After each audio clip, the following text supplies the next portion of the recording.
agradecemos por esse momento de comunhão, onde poderemos aprender mais da Tua Palavra, aprender mais de Ti.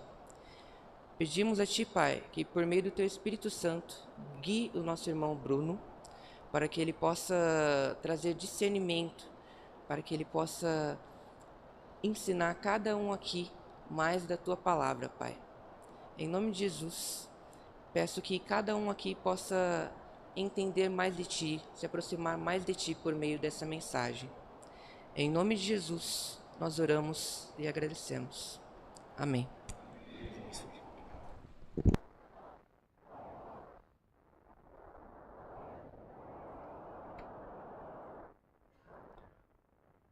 Irmãos, pode desligar essa luz amarela aqui para mim, fazendo um favor?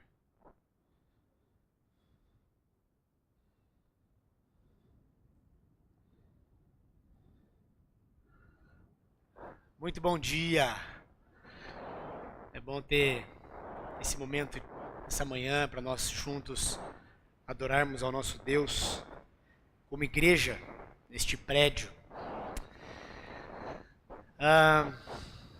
Essa semana no começo da semana, eu orei ao Senhor e pedi para o Senhor me direcionar qual era a mensagem que Ele gostaria, que Ele havia preparado para passar nessa manhã. Eu orei, Senhor, fala comigo. Muitas vezes a gente espera um falar audível, não é? Como que Deus fala comigo? E eu acordei de madrugada e senti no meu coração que eu precisava falar sobre como ter um coração agradecido. E eu orei novamente, falei, Senhor, me dá a mensagem pronta. Já que você me falou o tema, me dá a mensagem, me dá a passagem. E eu orei durante a semana e eu comecei a ler as Escrituras, porque a forma como Deus fala conosco é através da palavra. E eu abri então a Bíblia e comecei a ler a Bíblia, buscando uma passagem que desse uma referência sobre como ter um coração agradecido.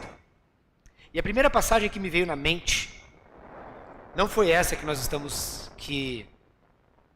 o nosso irmão leu aqui. A primeira passagem que veio foi Lucas capítulo 17, que fala dos 10 leprosos. Você não precisa abrir, eu não vou ler. Só vou mencionar aqui, fala dos 10 leprosos. E se você for colocar em qualquer lugar na internet sobre coração agradecido, provavelmente a referência que você vai ter vai ser Lucas capítulo 17, a partir do versículo 11, onde fala dos 10 leprosos e somente um voltou para agradecer quando Jesus havia enviado eles, então, a cura, para eles verem um sacerdote. E eu comecei a ler aquela mensagem, falei, Senhor, se for esta mensagem, o Senhor abra minha mente, o meu coração, para que eu consiga ter um entendimento dessa palavra.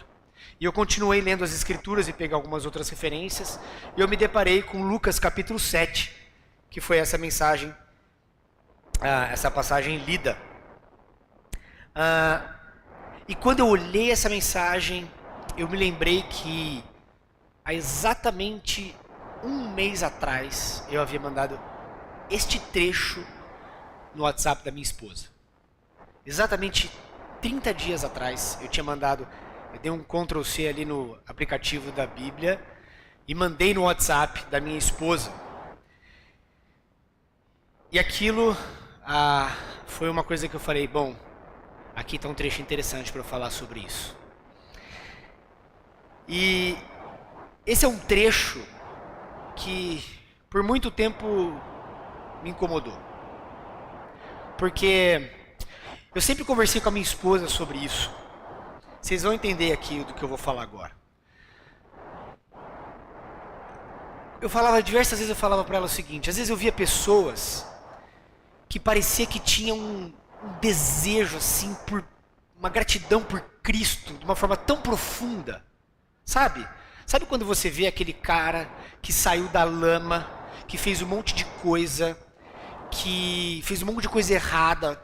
Sabe, o cara se envolveu com drogas, com bandidagem, com prostituição, e ele resgatado por Jesus, parece que o entendimento dele ter saído faz com que ele sinta uma gratidão profunda por Jesus.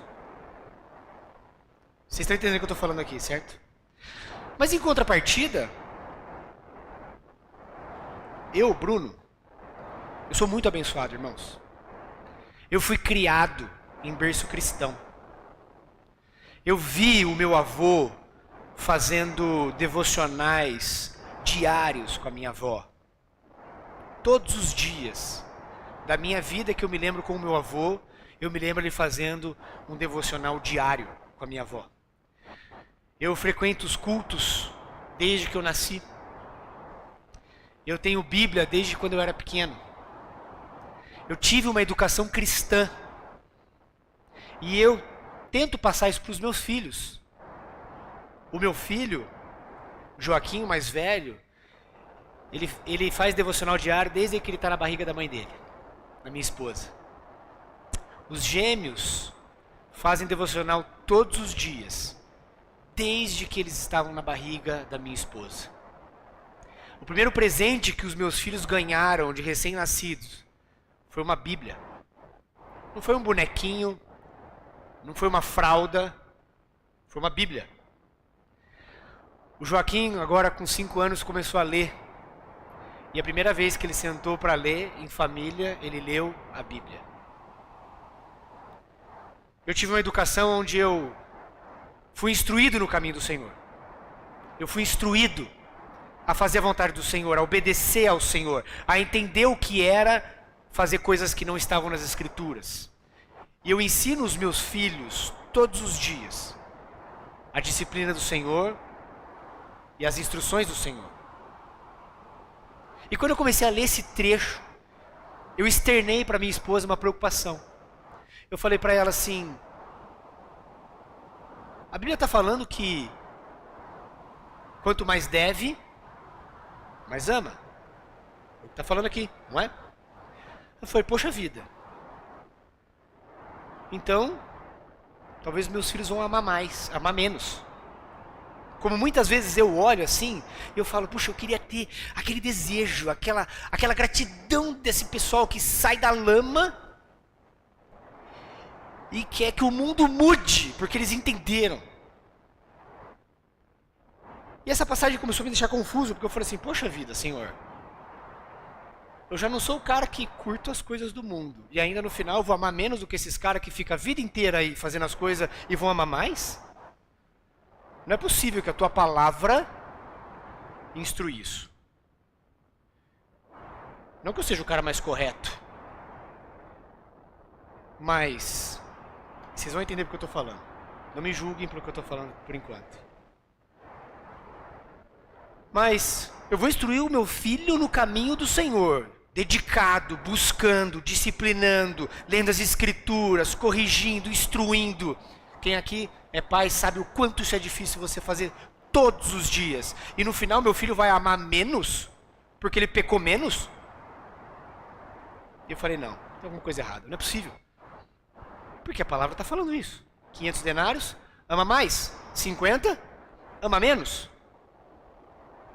E eu comecei a orar, Senhor, me dá um entendimento. Não é possível que eu tenha entendimento, a sua palavra não pode ser isso. Porque as Escrituras não dizem isso. As Escrituras não dizem isso. Por exemplo, vamos lembrar de Paulo? Paulo, abre lá em Filipenses capítulo 3. Filipenses capítulo 3.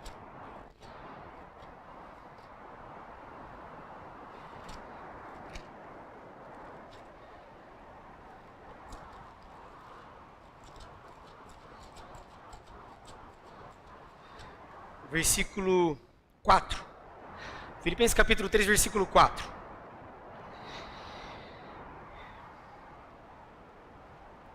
Embora eu mesmo tivesse razões para ter tal confiança, se alguém pensa que tem razões para confiar na carne, eu ainda mais. Circuncidado no 8º dia de vida, pertencente ao povo de Israel, à tribo de Benjamim, verdadeiro hebreu, quanto à lei, fariseu, quanto ao zelo, perseguidor da igreja, quanto à justiça que é na lei, irrepreensível. Eu comecei a pensar, será, Senhor, que a forma de amá-lo está ligada à quantidade de pecados que eu cometo? A quantidade de erros que eu cometi ao longo da minha vida? Será que está relacionado? Será que é isso que tange a forma de gratidão, a forma de ter uma profunda gratidão pelo que foi feito? E aí quando eu olho Paulo não mostra isso para nós. Se você pegar Paulo não tinha uma ficha corrida, não tinha um histórico de pecar, muito pelo contrário. Quando ele matava, o que ele fala? Eu matava por zelo. Eu fazia por zelo as escrituras. Mas quando nós vamos lá em 1 Timóteo capítulo 1, vai um pouquinho para frente na sua Bíblia. 1 Timóteo capítulo 1, versículos 15 e 16.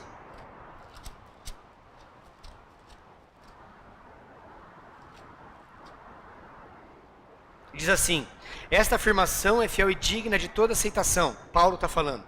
Cristo veio ao mundo para salvar os pecadores, dos quais eu sou o pior. Mas por isso mesmo alcancei misericórdia para que em mim, o pior dos pecadores, Cristo Jesus demonstrasse toda a grandeza da sua paciência, usando-me como exemplo para aqueles que nele haviam de crer para a vida eterna. Ou seja, Paulo está falando o seguinte: eu fui um cara zeloso, eu dominava a lei, era o cara que sabia todas as coisas, mas eu fui o pior dos pecadores. Ué, então não é isso que a Bíblia nos diz, então. Tiago fala que se eu tropeço em uma lei, eu tropeço em todas. O que Romanos fala? Todos pecaram e estão destituídos da glória. Então, o que será que esse trecho está querendo nos dizer? O que será que essa mensagem está querendo nos dizer? Eu queria que nós olhássemos um pouco, volta lá no trecho, em Lucas, capítulo 7.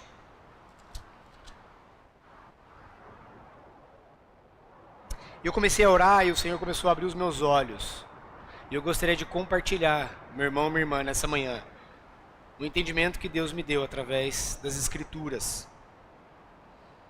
Porque da mesma forma que Ele abriu os meus olhos, Ele pode abrir os seus olhos com relação a isso. E quando nós olhamos esse trecho, veja que Jesus, ele é convidado para jantar na casa de um fariseu. E então entra uma mulher, e a Bíblia descreve esta mulher como uma mulher pecadora. Pecadora. E ela então se redime diante de Jesus. Ela se humilha diante de Jesus. E quando nós vemos alguém, em especial uma mulher, que é nomeada como uma pecadora nas Escrituras, se humilhando, arrependida daquilo, qual a primeira coisa, que tipo de pecado que ela deve ter cometido? Na minha mente vem prostituição, promiscuidade, erro profundo, na lama, lá no fundo. Então essa mulher, nomeada como pecadora, está de um lado e Jesus está falando, aqui tem uma mulher. Esse é um personagem que tem na história. Do outro lado está um fariseu. Jesus está na casa de um fariseu. E o fariseu, se os irmãos lembram, ele era um judeu, e eu diria que é um dos judeus mais rígidos de acordo com a lei. O cara certinho. Sabe o cara certinho? Que fazia tudo certinho. O cara que ficava lá batendo no peito. Em Lucas 18 fala, enquanto aquele homem está ajoelhado ali, eu dou o dízimo. Aquele pecador publicano está lá ajoelhado. Eu aqui, ó, dou o dízimo, batendo no peito. Eu sou o cara que faz tudo certo. Então você tinha de um lado uma pecadora, e nós subentendemos aqui que seja uma prostituta, ele não está falando isso, tá? Estou tirando uma conclusão aqui, uma dedução, para falar do nível de pecado aos nossos olhos. E do outro lado, o certinho. Basicamente esse é o cenário. E aí então, no versículo 41, Jesus fala, 2 homens haviam um certo credor. Então nós temos o contexto da mulher e do homem, a pecadora e o certinho. Um lhe devia 500 denários, o outro devia 50. Então o que a gente pensa aqui? A mulher devia 500 e o homem devia 50. Esse é o contexto aqui do que a gente está falando. Então, Quando nós pensamos assim, nós pensamos que quem peca mais, ama mais. E Jesus está falando. Continua. Ao versículo 41. Simão respondeu: suponho que aquele a quem for perdoado a dívida maior. E Jesus fala: você julgou bem. Aquele que ama mais, aquele que perdoa mais, ama mais. E aí eu fiquei pensando: Senhor, não é possível. Será que eu não vou ter o desejo que aquelas pessoas têm? Será que o meu filho que vai crescer nas escrituras não vai ter o desejo de gratidão profunda daquelas pessoas que viveram na lama e saíram da lama vão ter? Não é gostoso quando a gente vê aquela pessoa que mudou de vida e parece que está arrancando o pé de mesa, assim, ó, quer mudar o planeta porque entendeu, porque foi salvo? Tá todo mundo entendendo? Todo mundo na mesma página que eu? Perfeito. O fato aqui, irmãos, é que tem algo que nós precisamos entender. O fato é que as escrituras nos mostram uma coisa. O buraco é mais embaixo. Não importa a quantidade de pecado que você e eu cometemos. Todos nós estávamos na lama. Todos nós estávamos na lama. O grande ponto aqui é que não importa a quantidade de coisas erradas que eu e você fizemos, mas a diferença é a forma como eu entendi o que Deus fez por mim e da onde Ele me tirou. Todos nós estamos instituídos à glória.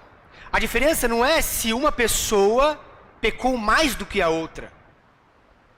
Não importa se a ficha corrida de um é muito maior que o outro. O que importa é o entendimento do sacrifício de Jesus na cruz por mim e por você. Quando eu entendi isso, eu falei: Senhor, que orgulho. Quem disse que eu sou menos pecador do que o outro? Quem disse? Quem disse que eu pequei menos? Quem disse que eu preciso de menos salvação? Quem disse isso? Quem disse que o meu filho vai precisar de menos perdão? Quem que falou isso? O orgulho me falou. Perdão, Senhor. Perdão. Se só existisse a minha pessoa, Deus deveria morrer da mesma forma. Jesus deveria ter sido na cruz da mesma forma. Porque se Jesus não tivesse morrido na cruz, eu teria a condenação eterna. E não importa a quantidade de pecado que você cometeu. E não importa o seu passado. E não importa o que você fez ou deixou de fazer. O que importa é que Jesus tem o poder de tirar você da lama. E quando você pensa como eu pensei, que eu peco menos, é porque o orgulho está falando mais alto do que o seu arrependimento com relação ao que você fez. Quando você entende, quando eu entendi, que não importa a quantidade de pecados, mas quando eu entendo o que significa Jesus na cruz e a redenção pelos meus pecados, o que aconteceu, irmãos, é que começou a passar um filme na minha mente das coisas erradas que eu havia feito. E eu quero dizer uma coisa: eu não quero que ninguém assista esse vídeo. Como eu tenho certeza que você não quer que ninguém assista o seu. Eu não quero que ninguém assista o meu. Eu não quero. Porque quando eu me coloco acima, eu sou orgulhoso. Mas quando eu desço para o meu lugar, e eu reconheço que Jesus me salvou, eu olho os meus denários não mais como 50, mas como 500. Porque é assim que o fariseu se colocava: eu peco menos. Mas é assim que nós devemos nos colocar, como essa mulher pecadora: Senhor, eu sou um pecador. Obrigado pelo que o Senhor fez. Obrigado pelo que o Senhor fez. Quando nós entendemos o que significa a morte na cruz, a redenção pelo perdão dos pecados, nós paramos de olhar, não é sobre a quantidade de pecados, mas é sobre o que Deus fez por mim. Não é sobre o que eu fiz, mas é sobre o que Deus fez. Não é sobre mim, não é sobre o meu egoísmo, sobre como eu me vejo, mas é sobre o que Deus fez por mim. Então eu orei ao Senhor de novo e falei: Senhor, me mostra como ter um coração agradecido. E eu quero compartilhar 5 formas de eu e você termos um coração grato ao Senhor. Um coração agradecido. Um coração jubiloso de alegria que reconhece Jesus. 5 formas de ter um coração agradecido. Primeira delas. Abre lá em Deuteronômio capítulo 8.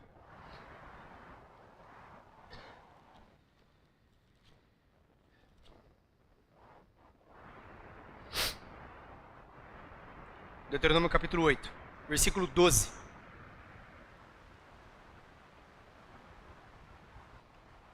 Deuteronômio capítulo 8, versículo 12.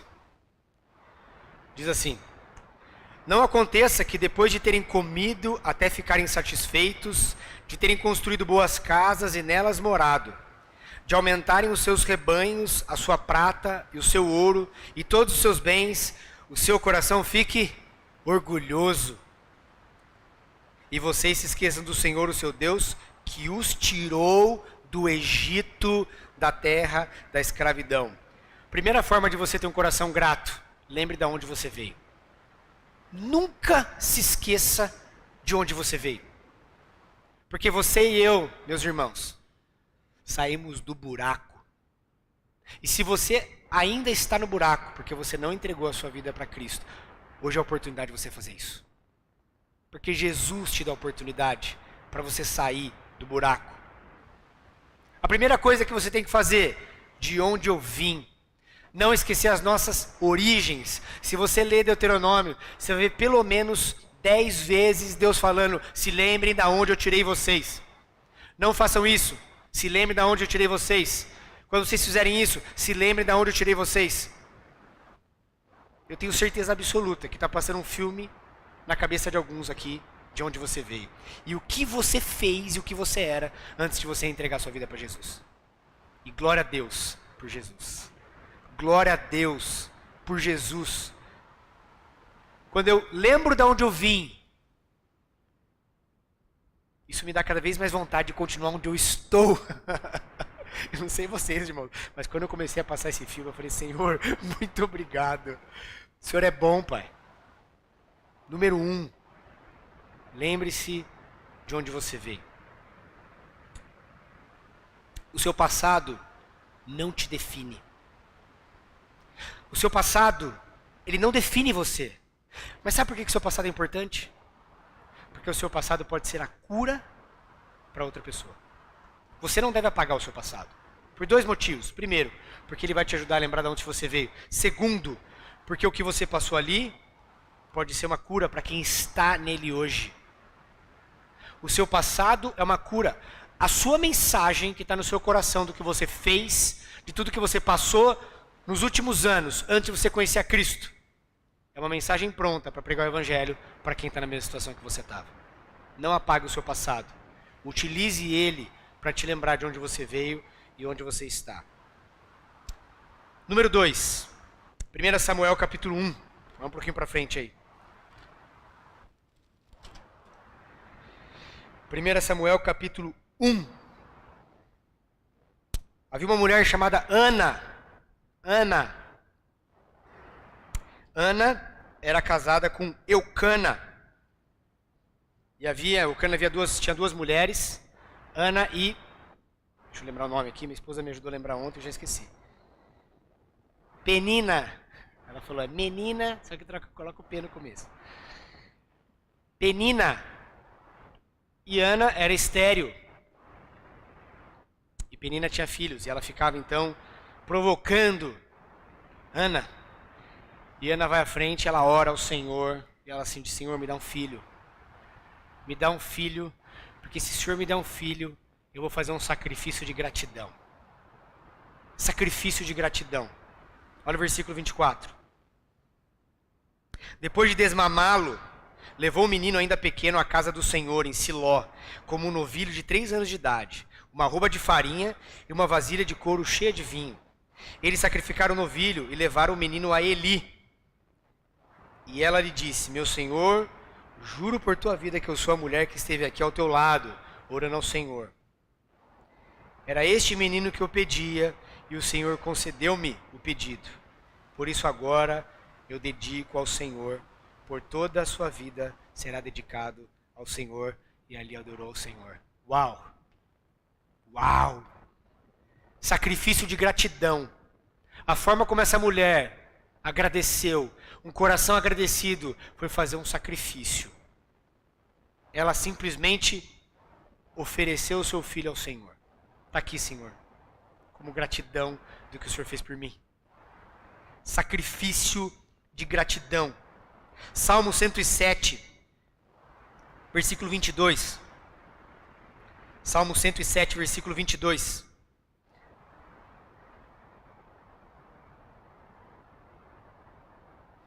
Que eles ofereçam sacrifícios de ação de graça e anunciem as suas obras com cânticos de alegria. E eu acho que esse versículo foi inspirado em Ana. Sabe por quê? Porque sabe o que acontece no capítulo 2?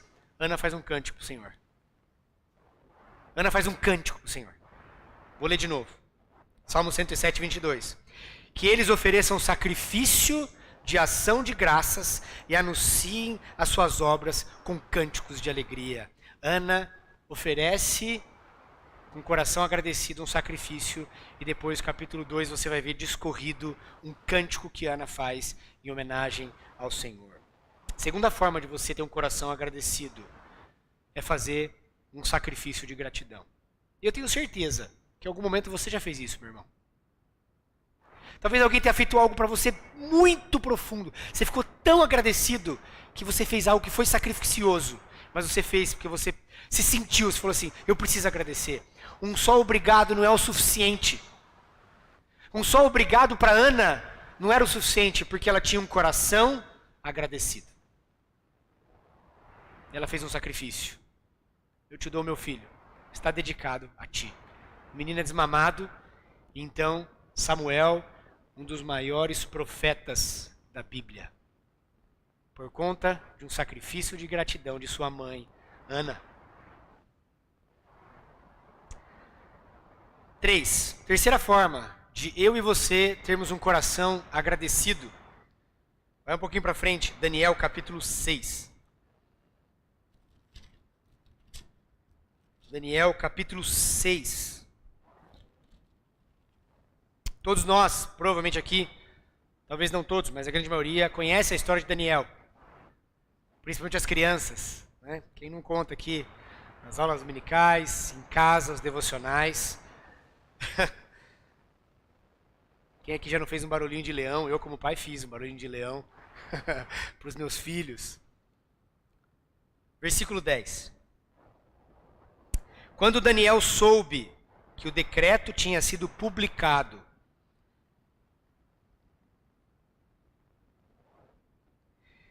foi para casa, para o seu quarto, no andar de cima, onde as janelas davam para Jerusalém, e ali fez o que costumava fazer. 3 vezes por dia, ele se ajoelhava e orava, fazendo o quê? Agradecendo. Agradecendo. Terceira forma de você ter um coração grato, oração diária de agradecimento das bênçãos do Senhor. Todos os dias. Daniel se ajoelhava e orava todos os dias, 3 vezes ao dia. Oração de agradecimento. Lembre do decreto? Daniel era um homem íntegro. Como que nós vamos pegar ele? Se mexer com o Deus dele. Então, não pode orar para mais ninguém. E você pode depois ler a história na sua casa, o que acontece com Daniel. Ele simplesmente ignora e continua orando ao Deus. Oração de agradecimento. Eu comecei a fazer, por um tempo, um caderno de oração.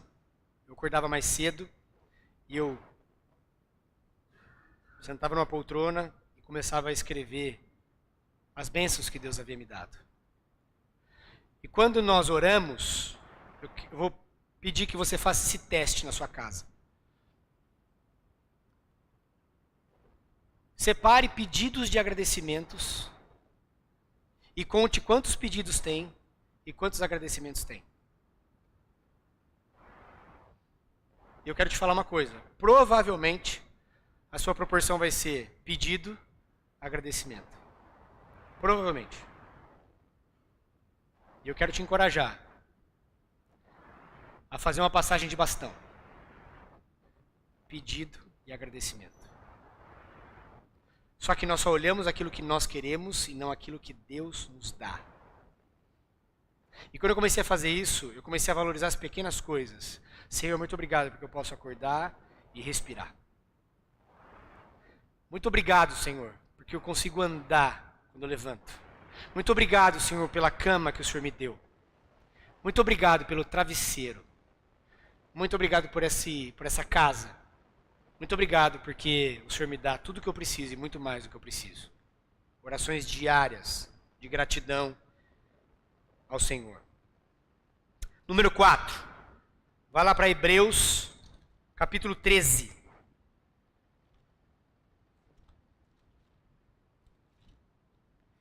Versículo 5. Hebreus, capítulo 13, versículo 5.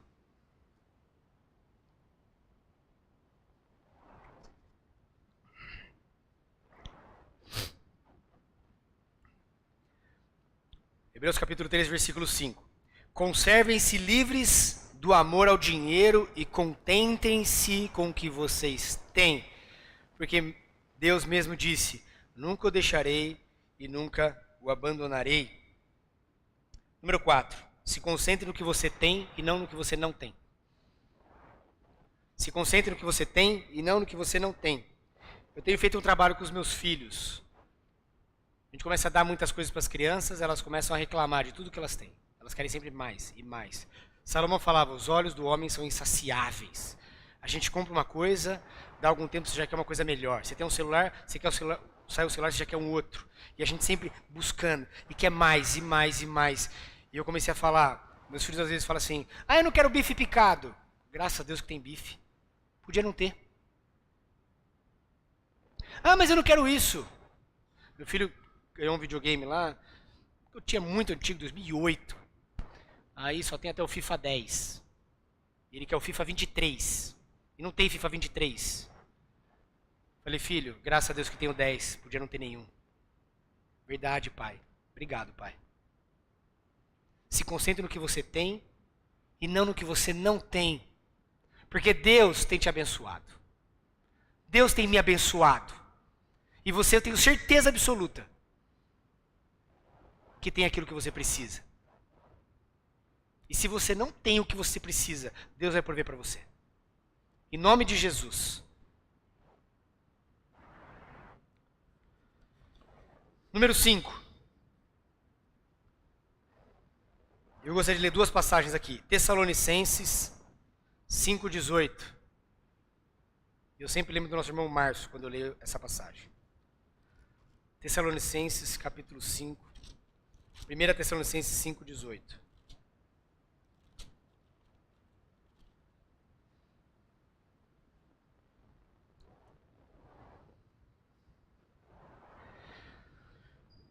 Deem graças em todas as circunstâncias, pois essa é a vontade de Deus para vocês em Cristo Jesus. Eu quero conectar com Romanos 8:28.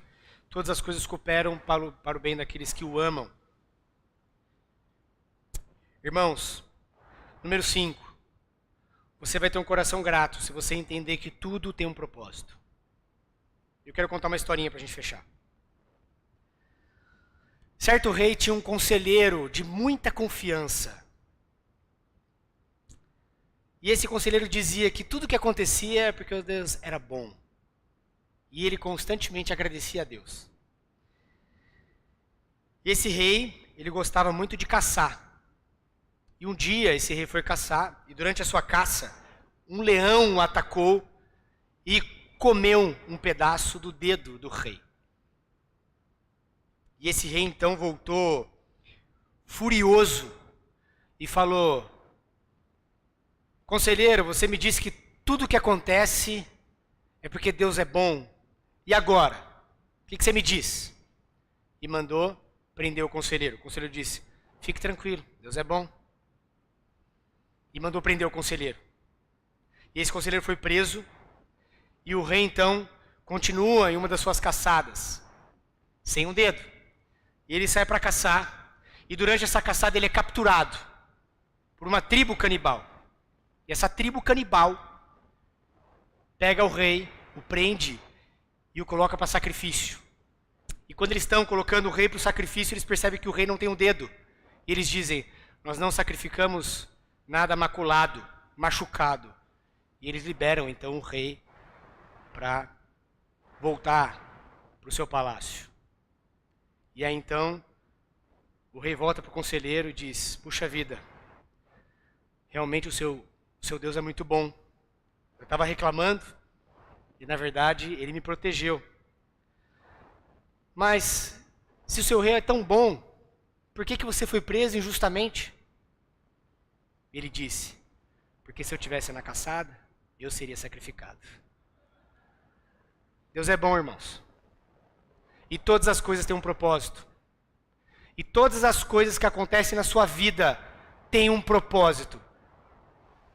Romanos 8, 28.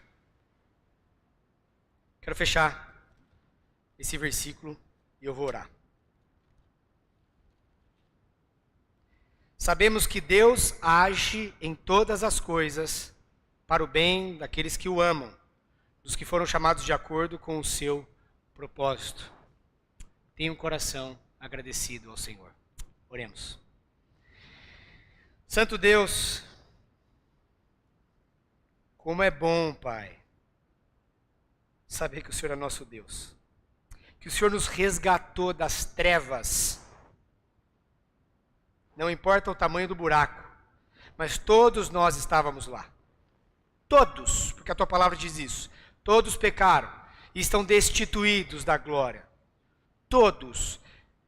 Nos dê um entendimento, Pai, do real sacrifício de Jesus, Senhor.